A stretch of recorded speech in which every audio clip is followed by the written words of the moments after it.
So single entity financial statements. Every company is required to, among other things, prepare financial statements.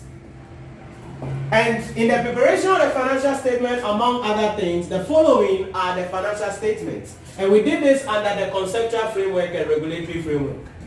The income statement and other comprehensive income and other comprehensive income. 2, the statement of changes in equity.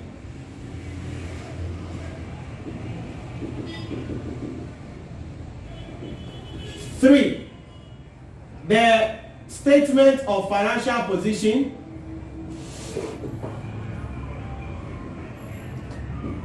4, what is known in old school as balance sheet. And then 4, the statement of cash flow. And that is under IAS 7, and we will look at that from next week, God willing. Then certainly we have the notes to the accounts.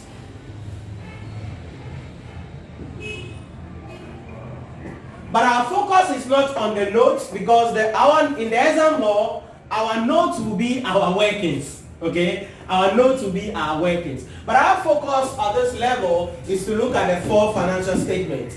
Today we're going to be starting with the first 3, the income statement and other comprehensive income, the statement of changes in equity, the statement of financial position. So let me go through them with you. I'm going to give you a pro forma of at least the first 2, the balance sheet or statement of financial position. I won't give you any pro forma, but I will give you a document in the group, IAS 1, presentation of financial statement, and we will see the full details on that. So the income statement and other comprehensive income.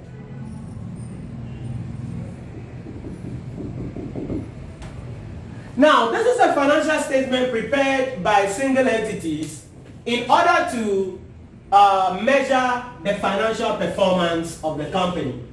So it is sometimes also called the statement of financial performance. So we want to measure the financial performance of the company for the year ended under consideration. So it's a simple thing. We're going to be bringing revenue.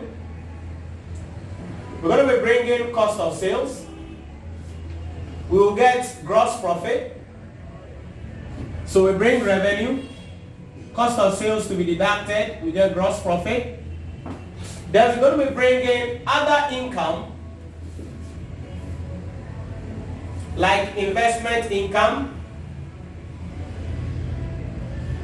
if there is any in the question, we bring it. And then any other receipts that should be brought. I'm not going to be giving much details here. Then we'll get a total income. Then we will less admin expenses. So administration cost, distribution cost,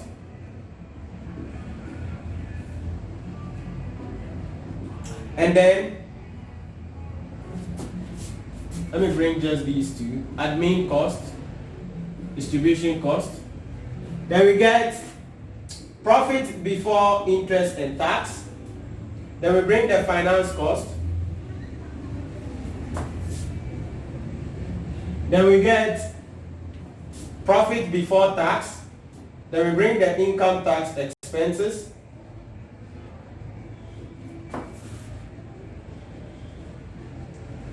Then we'll get the profits for the year.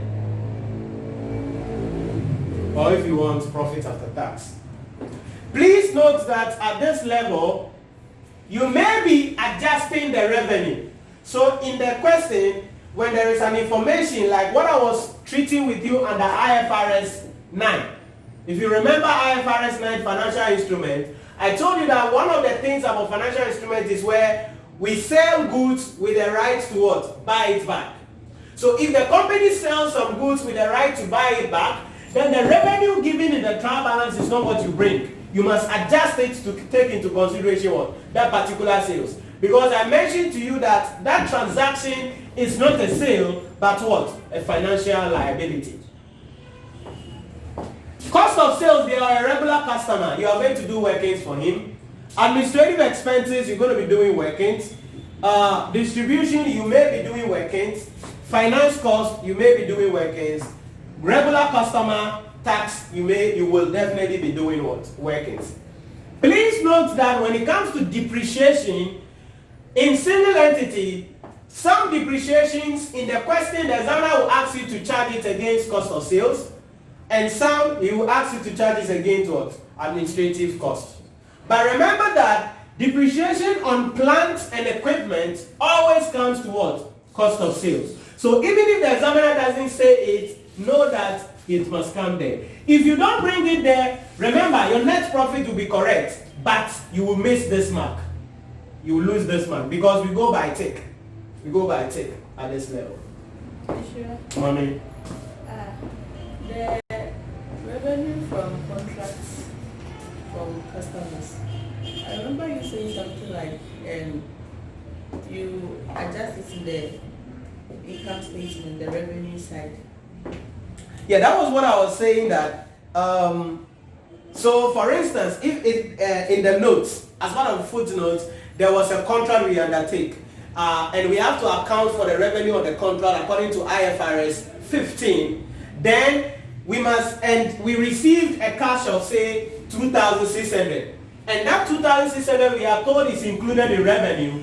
We don't have to include all the 2,600. We have to find out from the question, what have we done? And that is what will be what?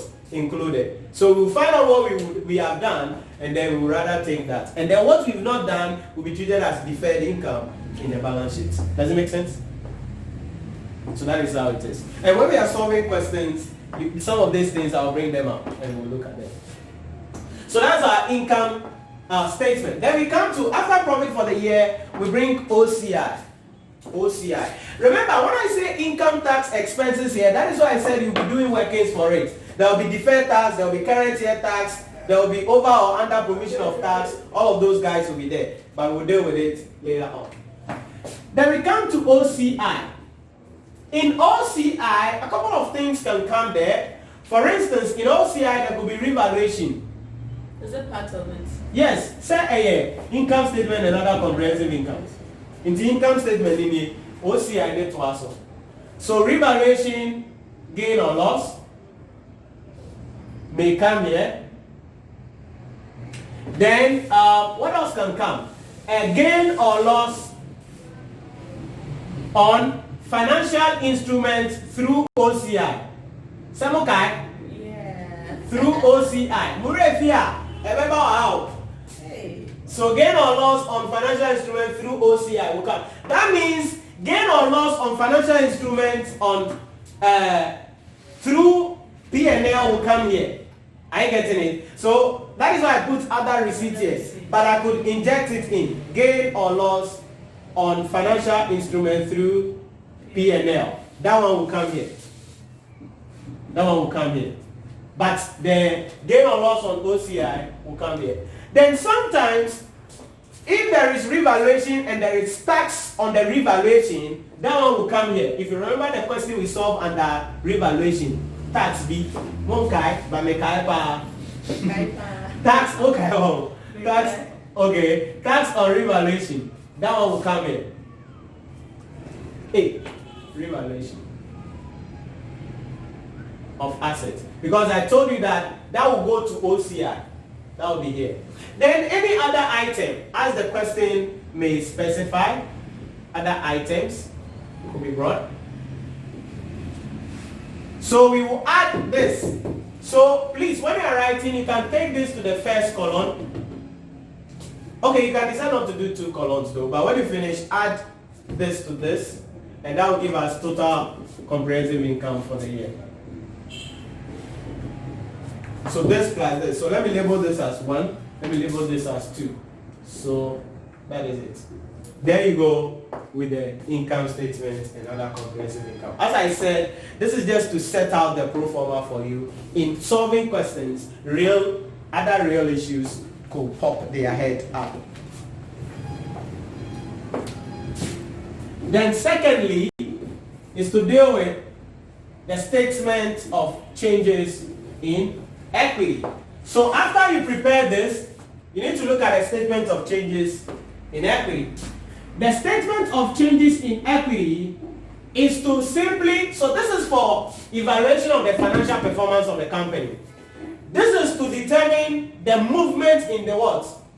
The stated capital or the movement in shareholders fund. The statement of changes in equity is to what? Measure the movement in shareholders fund. So the things that come here include share capital, share premium, retained earnings,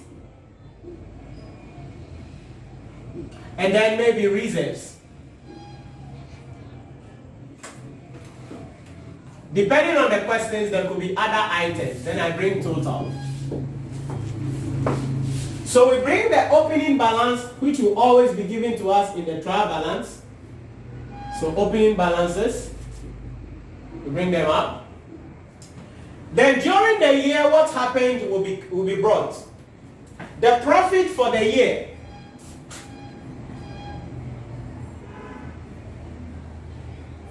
will come under what?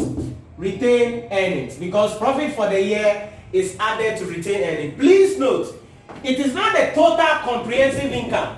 It is rather the profit for the year that comes here. Then during the year, if the company revalued an asset,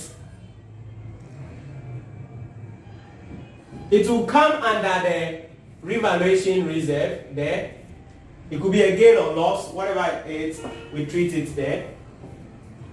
Then we bring movement in what? Revaluation, or what we call annual transfer. Okay.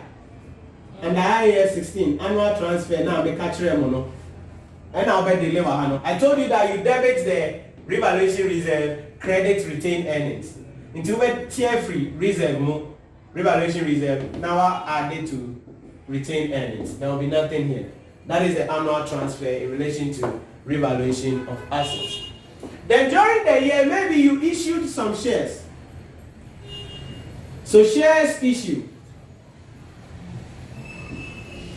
We bring it here, and then the share premium comes here.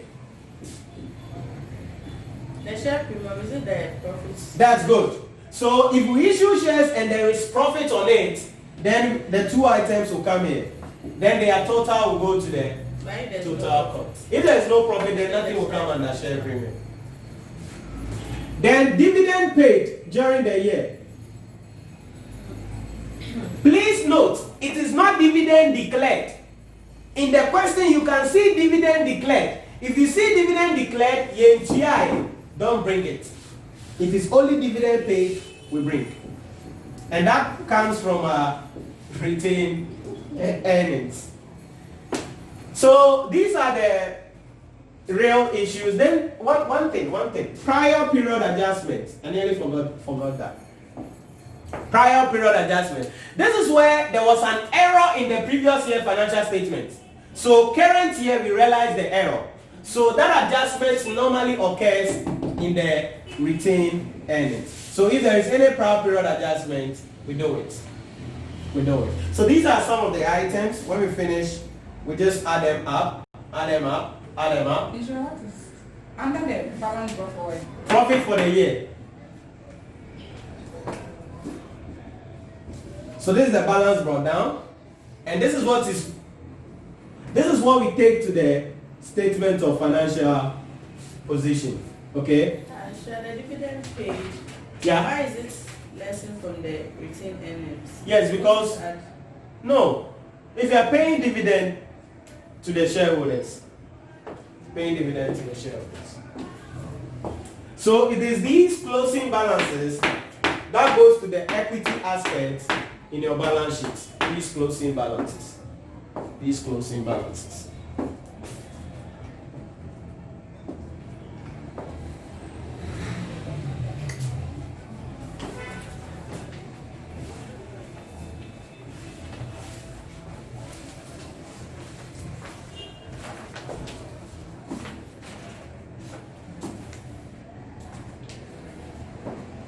What is PPA? Where? PPA. Prior period adjustment.